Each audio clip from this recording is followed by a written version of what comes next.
Last week, in Understanding Israel Part 3, we discussed the Messiah from the understanding of the Hebrews. In that part of the series, we stressed the importance of making sure that our knowledge of Messiah is not influenced or tainted by the influence of Hellenization. And I have made many points that explain how dangerous this influence can be to our faith. We have been learning about the Hebrews, because during the times when the scriptures were written, they are the only nation or group of people that were directly led by the Most High. They are called his chosen people because he chose this small group of people to represent himself to the rest of the world. The ways that he led them are crucial to understand so that we are not deceived and led in other directions by those who say they are now the keepers of the covenant. So this series is highly important in making sure that the foundation of understanding our faith is based upon proper roots and branches.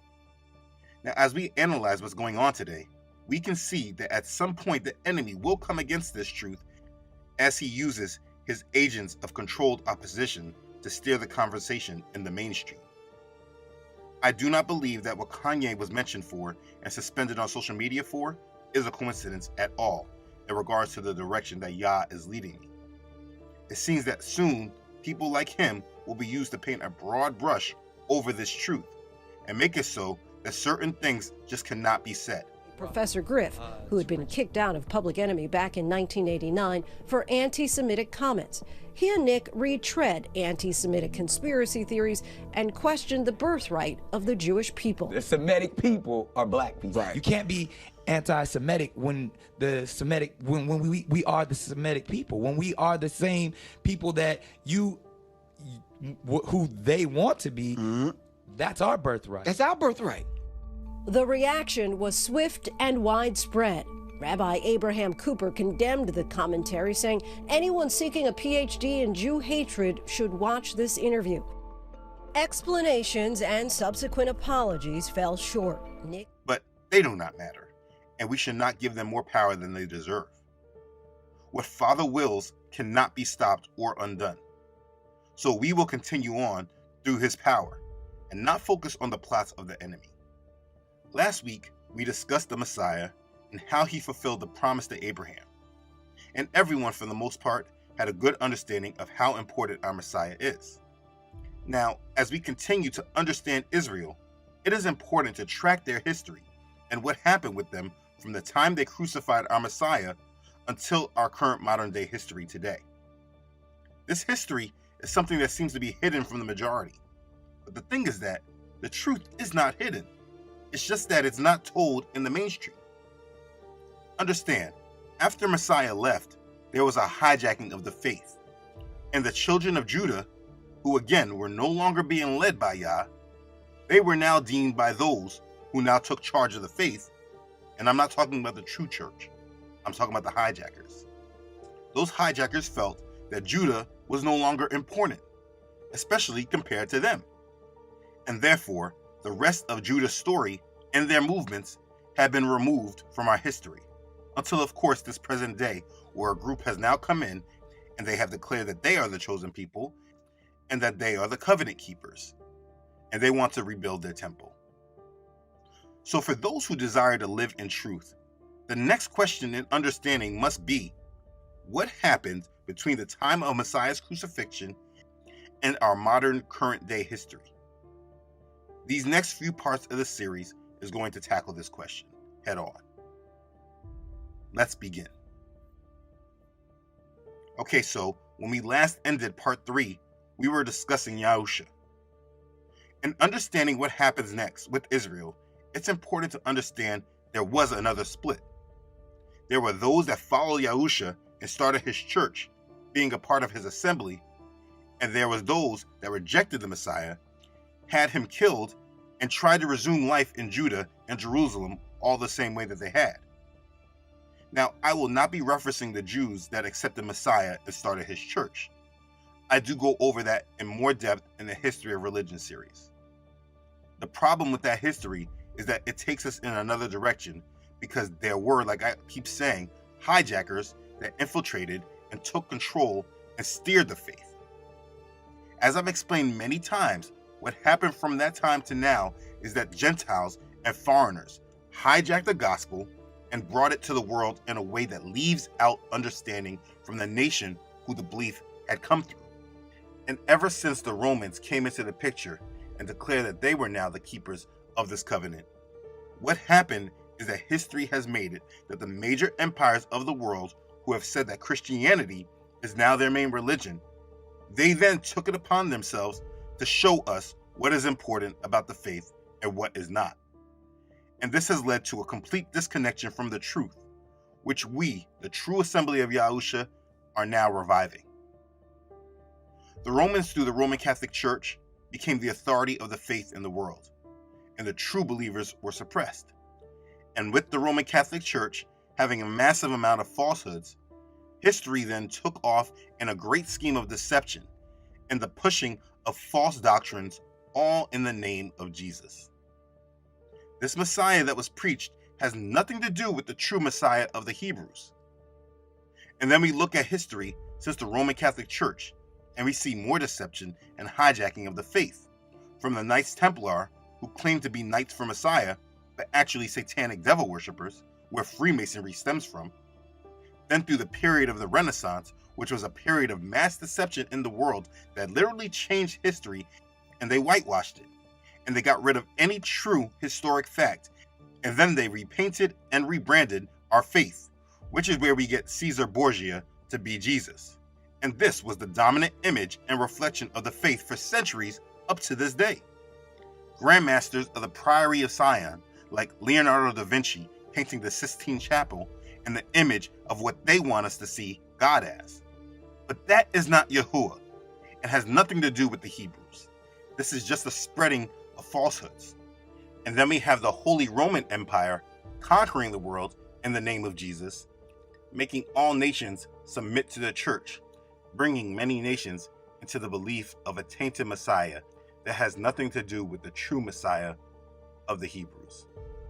Then, as we continue through history, the Church of England gained dominance, and using their doctrine of ineffable name and replacing Yah's name with titles, knowledge of Yahuah and his great name was severely suppressed. And while they reduced the world from knowing our Creator, they also at the same time financed the oppression of Yah's true chosen people, wiping their history from the world and replacing them with another. And lastly, now we get to the American church, who claimed to be a Christian nation from the beginning, though they severely oppressed Yah's chosen people, and in the formation of the country, they were completely led by Freemasons. And that's just a brief summary of the history of the world. And when you put all of that together, at this current time, there is now a complete misrepresentation of the truth.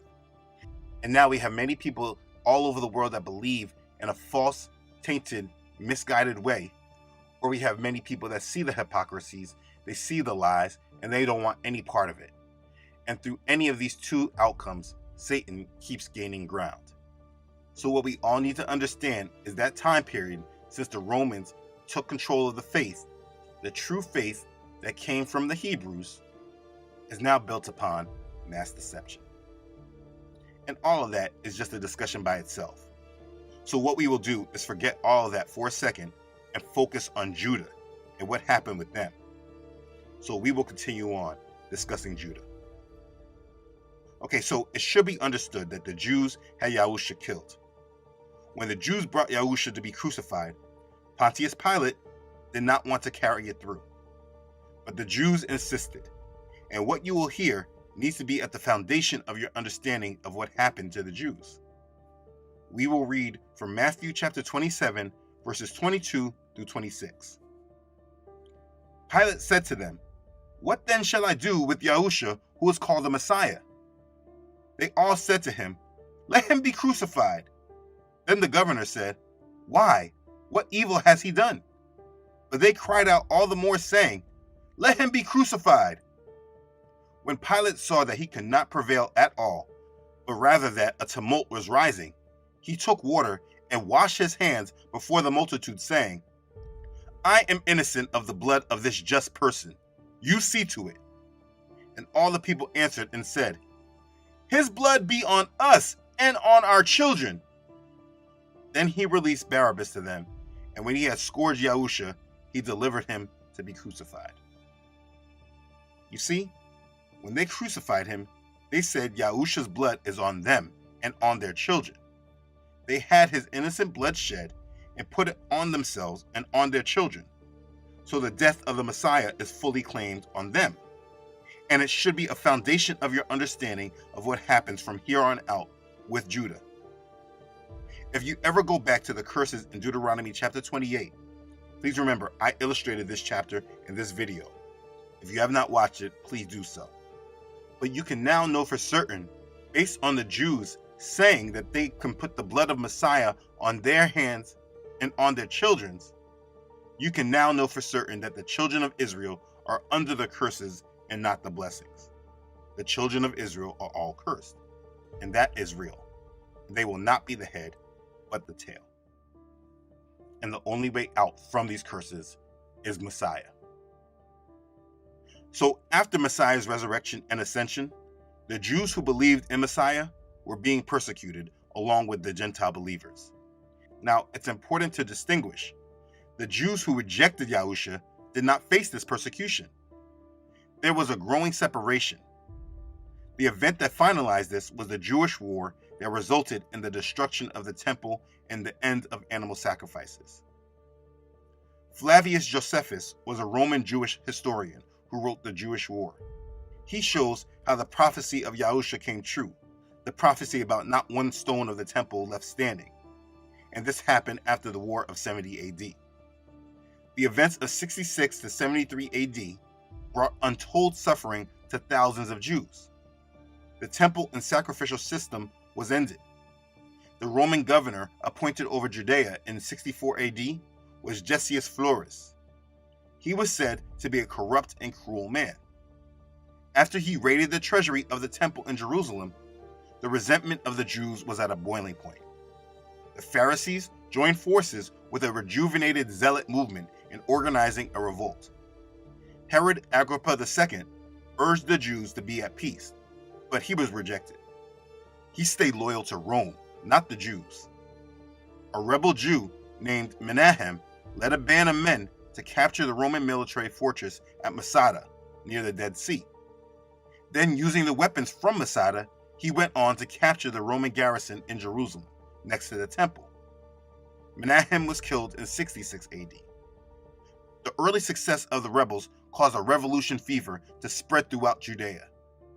Many expected a complete victory, as in the days of the Maccabean revolt, more than 2 centuries earlier, like I spoke about in part 2 of this series. Victory seemed to be guaranteed in November 66 AD, when the rebel Jews defeated a Roman legion sent from Syria. But this revolt was not led by the power of Yah. You must understand that. They were not covered and moved through the power of Yah. Rome proved to be more powerful than those revolting against it. The Emperor Nero sent his best general, Vespasian, with 3 legions from Rome to Judea. They arrived in Galilee in early 67 AD and began taking it down. Vespasian's forces began consolidating their gains and approached Jerusalem. The war was briefly interrupted by Nero's apparent suicide. You see, Nero was declared an enemy of the people and then was sentenced to be put to death, but he killed himself before this happened. There was then civil unrest in Rome after his death. Vespasian resumed his military offensive of Judea in June of 69 AD and took all of Judea except Jerusalem. He was proclaimed emperor, and he left Judea to go back and take control of the complete Roman Empire. This time period is known as the Year of the 4 Emperors. In the spring of 70 AD, Vespasian sent his son Titus to crush the Jews. Titus had several Roman legions at his disposal. His troops laid siege to Jerusalem in April. The Jews were able to endure 5 months. The last animal sacrifice was offered on the great altar of the temple on August 6th. The temple was burned on August 28th, 70 AD. The destruction of the entire city soon followed and was made into heaps of rubble by the end of September. It is reported that after the fires cooled, the Roman troops literally pried apart the stonework of the temple in order to retrieve the gold that had melted between the cracks. This was the fulfillment of Yahush's prophecy in Matthew chapter 24. The Romans then proceeded to subdue the 3 remaining rebel fortresses. The last one was Masada, which fell in May of 73 AD, after its defenders committed mass suicide. The Romans ruled Judea with an iron fist, treating it as occupied hostile territory. After the loss of the temple, everything changed for the Jews. They had no way to properly worship Yahuah. The Sadducees and the priesthood disappeared as factors in society. The Pharisees dominated the belief of the Jews, and a new Sanhedrin, which is an assembly of appointed rabbis, this was established, and they mainly functioned as an institution to study the scriptures. The synagogues continued to be the institution by which the religion of the Jews was sustained. Now understand, remember, these Jews rejected Yahusha. So for the Jews, there was no tolerance of what we label as the Christian movement any longer. The Jews were without a temple and rejecting the message of Yahusha. They had become a religion without its heart and soul. Many of the Jews fled south from the Roman Empire. They were no longer the stewards of Yah's kingdom. And that's important to understand. Emperor Vespasian issued an order that to ensure that no member of the royal house should be left among the Jews, all descendants of David should be ferreted out. And this resulted in a further widespread persecution of the Jews. He ordered the execution of all who were of David's line. Now, after the first Jewish revolt, that was not the complete end to the turbulence for the Hebrews, but it was a major turning point for them. You see, the Hebrews before that time were allowed by Rome to be their own sect of religion, and they were allowed to worship Yah without interference. After the first Jewish war, that all changed for them. They never again enjoyed the support they had from Rome. Because of this, there was consistent fighting and rebellion against Rome by the Hebrews. If you want to research this on your own, you can look for the Jewish wars during the time period of 66 AD to 136 AD. The Hebrew revolts developed into full-scale fighting, and in the year 132 AD, we have what is called the Second Jewish Revolt. Tinius Rufus was the Roman governor of Judea at that time. Jerusalem was still in ruins after the first Jewish revolt that led to the destruction of the temple. Emperor Hadrian at that time wanted to rebuild Jerusalem as a Roman colony. He wanted to assimilate Jerusalem with Rome's already traditional pagan culture. So he dealt harshly with the Hebrews there. He placed many restrictions on their way of life, like banning circumcisions. This led to a revolt by the Hebrews led by Simon Bar Kokhba. They were crushed by the Romans, and Emperor Hadrian wiped the province of Judea off the Roman map, renaming it Syria Palestina. This is where we now get Palestine from. He renamed Jerusalem Aelia Capitolina after himself and rebuilt it as a typical Roman town. It would be this way until the 7th century when the Arabs conquered the city. Either way, the Hebrews were not even allowed in the city except for one day a year, Tisha B'Av, which is regarded as the saddest day in the Jewish calendar. Okay, so as we track the history of the Jews, this is where things get choppy, because they were no longer working through the power of Yah any longer, and Yah was no longer their source. They were their own source. They were a nation who had a culture of following Yah, and since they rejected the Messiah sent to them, they were not fully in his will. Their ways were more of a culture than a religion, very much how church today is more of a culture than a full belief. It could be compared to what we read in 1st and 2nd Kings and 1st and 2nd Chronicles, when Israel and Judah split, and then they had different kings that did evil in Yahuah's sight. Only now, Yah served his initial purpose for Israel. He fulfilled his promise to Abraham, and through Yahusha, he gave a way to atone for their sins and be redeemed to him. Through his prophecy, we know that he is not done with Israel and Judah, but this time for them was not to come until the time of the Gentiles was fulfilled, which it looks like we are coming to that time today. So, in tracking Judah, or the Jews, it all depends on the history that you follow and believe in. There is historic record, and then there's mainstream belief. But I will go through the historic account rather than the mainstream that everyone believes. But now this is on you and what you believe in. You must use your own discernment. Let's just look at a map. This is a map of the territory of the Roman Empire in the 1st and 2nd century. What you have to do is you have to decide whether you believe that when the Jews fled Judea after the revolt, that they headed north into more of the Roman Empire where the Romans were the strongest, or did they flee south into Arabia and back down through Egypt towards Ethiopia where they already had a relationship with the people there? You see, mainstream history wants us to believe that they went north through the Caucasus Mountains. But as we dig even more into history, we will see that this was not true for the majority. And from this historic account, we'll see that when people want to say that the Jews were not African, this part of the evidence will be the first part where people are able to understand why that claim of the Jews coming from Africa is actually correct.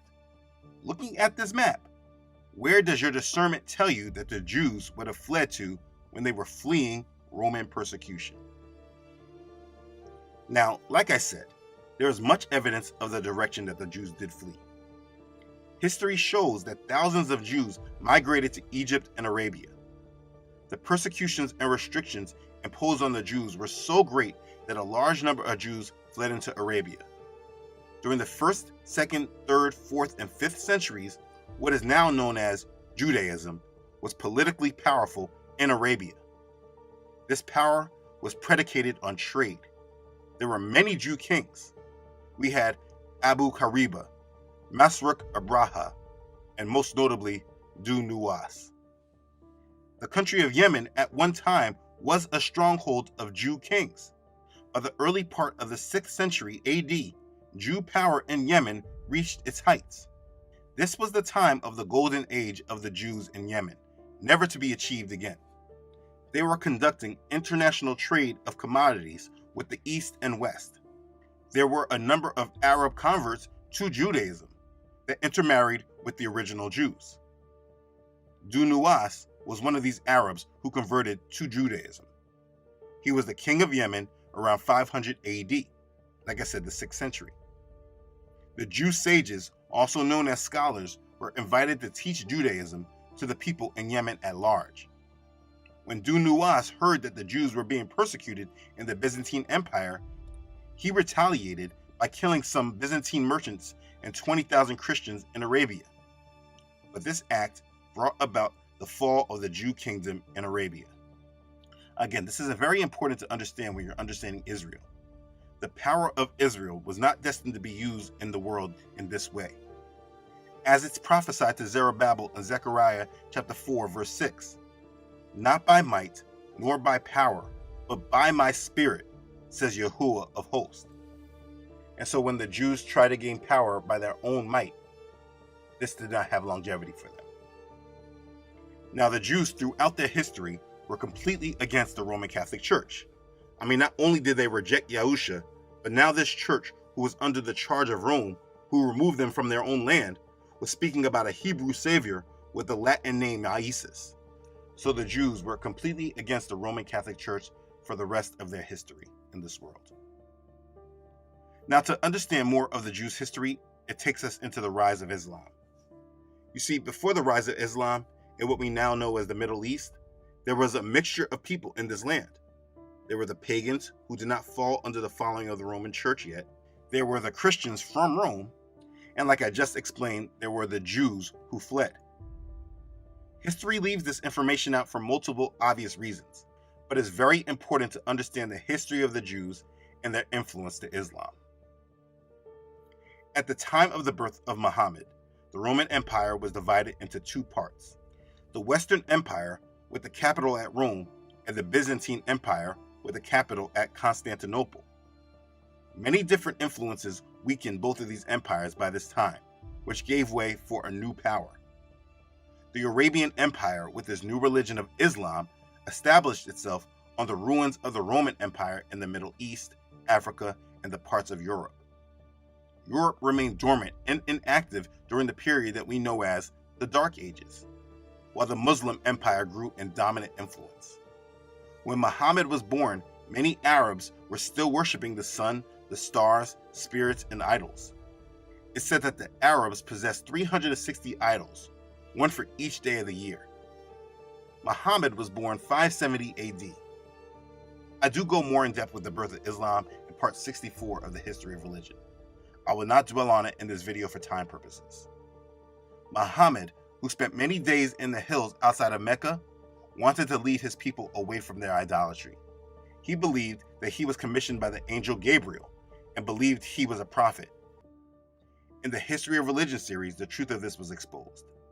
But either way, he went out to the Holy Temple to preach to the multitudes with the words that started the first phase of the Islamic Revolution.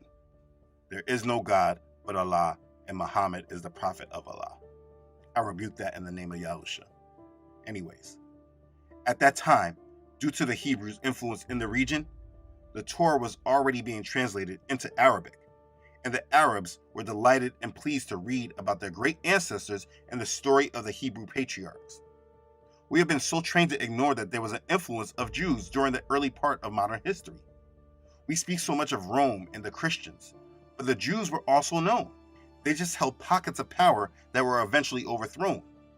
And because history depends on who is telling the story, if the devil didn't want you to know that the Jews still had influence after they left their land, unless you are seeking out this information yourself, the mainstream narrative will not cover this. But how and why do you see that Muslims are so attached with the Old Testament?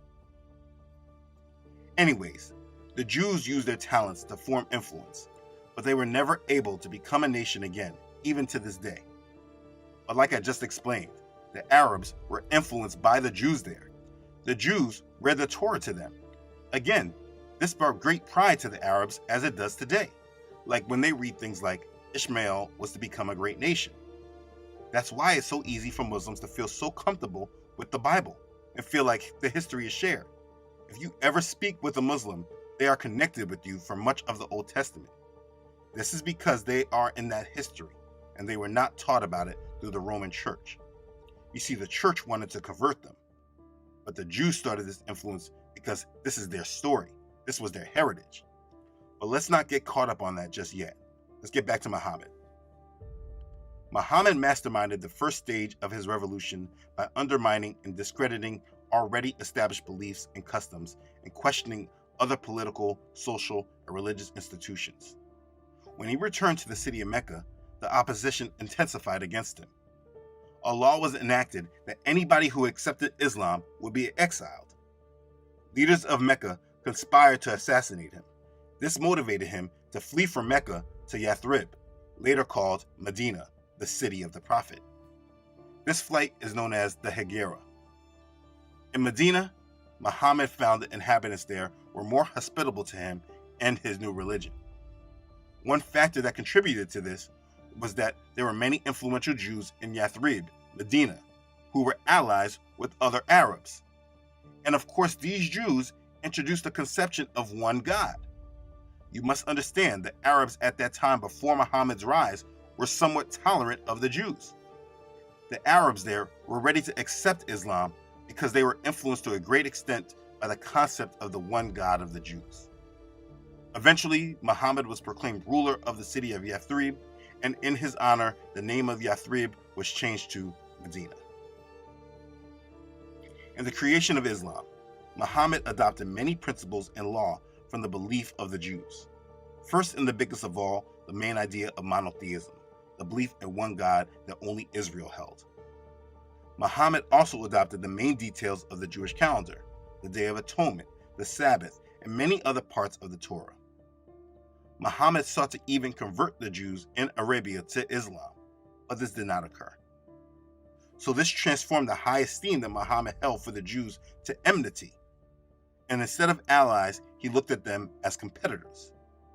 He needed the confirmation of the influential Jews to validate his mission, and being that he did not receive it, he then turned against the Jews and became their tormentor. Muhammad tried to construct his religion as closely as he could to the belief of the Jews by accepting many of their laws and traditions, which is why, again, you find certain similarities. This is not just a coincidence were evidence of their God, but just because of the influence of the Jews. This is a big reason why this history is left out today. But either way, the rise of Islam was a dominant power in Arabia, and Muhammad was in control. And when the Jews refused to convert, he commanded his followers to stop turning to the holy city of Jerusalem in prayer, but rather to the city of Mecca. He changed the Jews' Day of Atonement and started the month of Ramadan. He changed the Sabbath from Saturday to Friday. To gain the loyalty of the pagan Arabs, just as Romans did with their pagans, Muhammad adopted many of their loved customs. The Kaaba stone was to receive high regard in their new religion. Also, the pagan temple at Mecca was to remain as a holy site. Thus, Islam spread amongst the Arab tribes. It is very important to understand that Muslims are not worshiping the same God of the Hebrews. The similarities in these beliefs come from the assimilation, just like the Roman Catholic Church did. There was a merging and copying of beliefs. History shows it was not authentic like as the Bible speaks of with the history of the Hebrews. You see, Yah spoke directly to the Hebrews. He commanded them, and he gave a lot of prophecy. And in the Bible, we see a lot of the history. No other belief is likened to this, though it is obviously continuously tried. This is able to happen due to ignorance and lack of knowledge and understanding. This happens when people look at the surface level without digging any deeper. They just look at names. Like in reference to Jesus. There are many references to Jesus in the Quran. Muslims honestly believe that Jesus of the Bible is the same as their Jesus, Isa, in the Quran, which is another reason why I use his Hebrew name and separate from the Hellenized influence, because it takes away from the confusion. Yes, in their holy book of the Quran, they speak many times about Jesus, but I have reviewed this information in depth in part 65 of the History of Religion series. I specifically break down the difference between the Jesus of the Bible versus the Jesus of the Quran. They are not speaking of the same Messiah that was sent to the Hebrews. They are just using the same name. But in understanding this all in full, you can see why there is so much confusion in the world, because it's not often spoken of how much influence the Hebrews had on the religion of Islam. And as we go into our modern history, with much of our past history taken and withheld from us, given to us in small doses mixed with confusion, it's easy to see how people will believe that all the religions and beliefs are the same, believing that they are all one. But this is just a direct consequence of a lack of understanding of history. Let's keep going. In the second stage of Muhammad's Islamic revolution, after all his means of persuasion to convert did not work, he sent a sword. He became a martial prophet, and the pagans and stubborn Jews became his victims. One instance, for example, was at the Battle of the Foss in the year 627.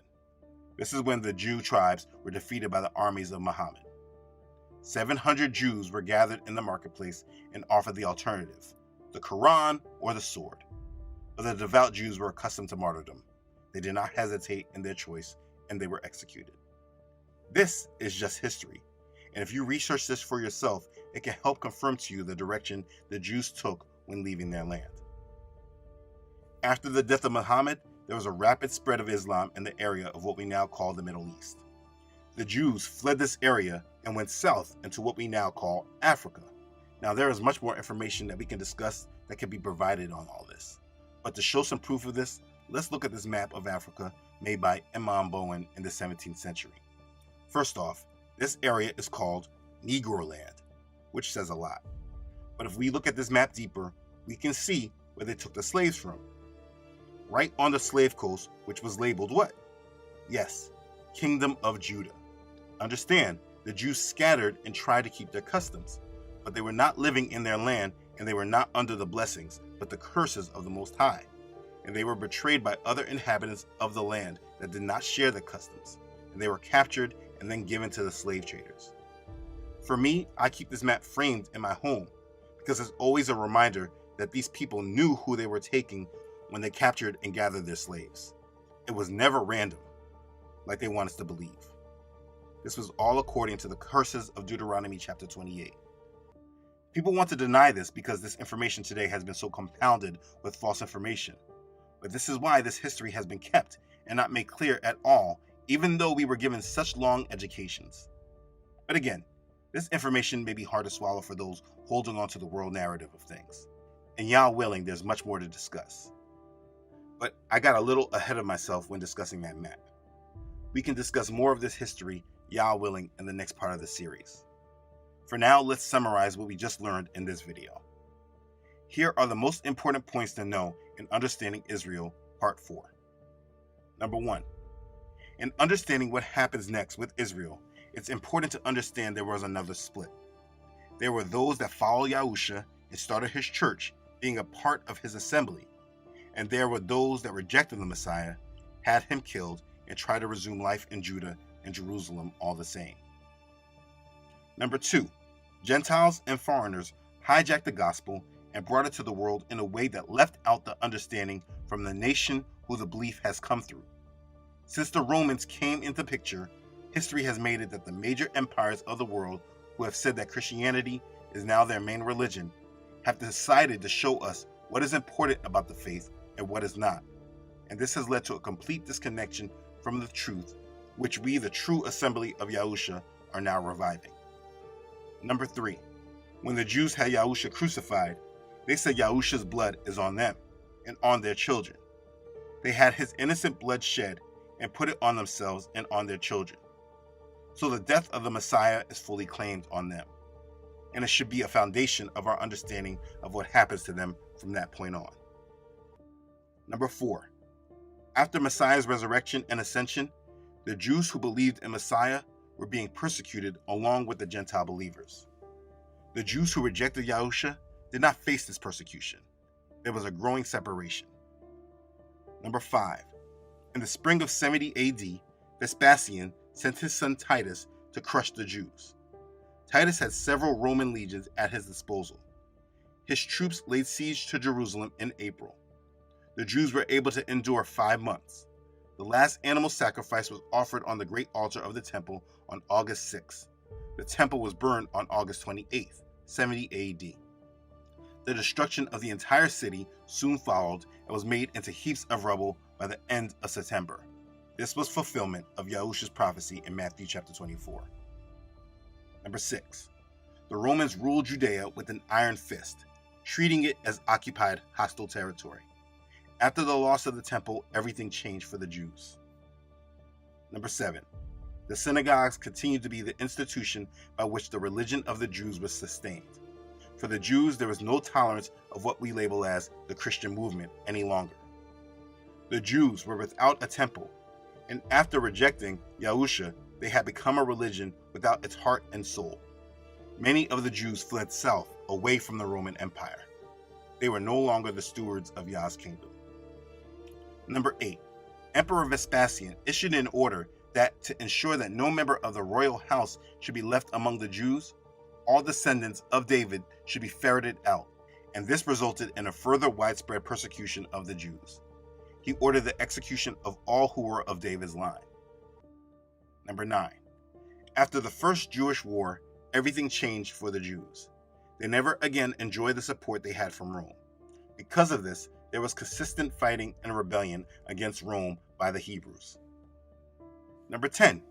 In the year 132 AD, we have what is called the Second Jewish Revolt. Emperor Hadrian wanted to rebuild Jerusalem as a Roman colony. He wanted to assimilate Jerusalem with Rome's already traditional pagan culture. He dealt harshly with the Hebrews there. He placed many restrictions on their way of life, like banning circumcisions. This led to a revolt by the Hebrews led by Saman bar Kokhba. They were crushed by the Romans, and Emperor Hadrian wiped the province of Judea off the Roman map, renaming it Syria Palestina. He renamed Jerusalem Aelia Capitolina after himself, and rebuilt it as a typical Roman town. It would be this way until the 7th century when the Arabs conquered the city. Number 11. In tracking Judah, or the Jews, it all depends on the history that you follow and believe. You have to decide whether you believe that when the Jews fled Judea after the revolt, they headed north into more of the Roman Empire, where the Romans were the strongest, or did they flee south into Arabia and back down through Egypt towards Ethiopia, where they already had a relationship with the people there. Number 12. In the creation of Islam, Muhammad adopted many principles and law from the belief of the Jews. First and the biggest of all, the main idea of monotheism, the belief in one God that only Israel held. Muhammad also adopted the main details of the Jewish calendar, the Day of Atonement, the Sabbath, and many other parts of the Torah. Muhammad sought to even convert the Jews in Arabia to Islam, but this did not occur. Number 13. When the Jews refused to convert, he commanded his followers to stop turning to the holy city of Jerusalem in prayer, but rather to the city of Mecca. He changed the Jews' Day of Atonement and started the month of Ramadan. He changed the Sabbath from Saturday to Friday. Number 14. It is very important to understand that Muslims are not worshiping the same God of the Hebrews. The similarities in these beliefs come from assimilation, just like the Roman Catholic Church did. There was a merging or copying of beliefs. It was not authentic, like as the Bible speaks of with the history of the Hebrews. Yah spoke directly to them and commanded them. He gave them prophecy, and the Bible gives a lot of history. No other belief is likened to this, though it is obviously continuously tried. Number 15. In the second stage of Muhammad's Islamic revolution, after all his means of persuasion to convert did not work, he sent a sword. He became a martial prophet, and the pagans and stubborn Jews became his victims. One instance, for example, was at the Battle of the Foss in the year 627. Number 16. After the death of Muhammad, there was a rapid spread of Islam in the area of what we now call the Middle East. The Jews fled this area and went south into what we now call Africa. And that is a recap on important historic understanding for you. Most people like to deny many truths today that are not popular. Today, at this time, where we live in an age where lies are able to be spread as unchallenged truth, it makes it much easier to live in the bubble that you prefer. But this is not living in truth. It's just comfortable ignorance or plain out accepting lies. History has been kept from us and taught to us in schools not in a way to keep us informed or to keep us empowered with knowledge, but to keep every one of us indoctrinated in their belief system and how they say the world really is and how our faith should interact with it. As we move towards the day of Yahuah, we must hold on to the truth and live through it with every fiber of our being. As Proverbs chapter 12 verse 22 says, lying lips are an abomination to Yahuah, but those who deal truthfully are his delight. And so we must deal truthfully and live in truth, because as Yahushua says in John chapter 8 verse 32, and you shall know the truth, and the truth shall make you free. In these last days, we are actively preparing ourselves for our true King, and we must prepare ourselves as a bride with our lamps full of oil. There are so many different influences that want to steal your attention away right now, but we all must focus on our Messiah and his word, and we must shake off the shackles of lies and bondages we were born into and indoctrinated in. As we finished part 4 of the series, you have now understood the importance of Israel.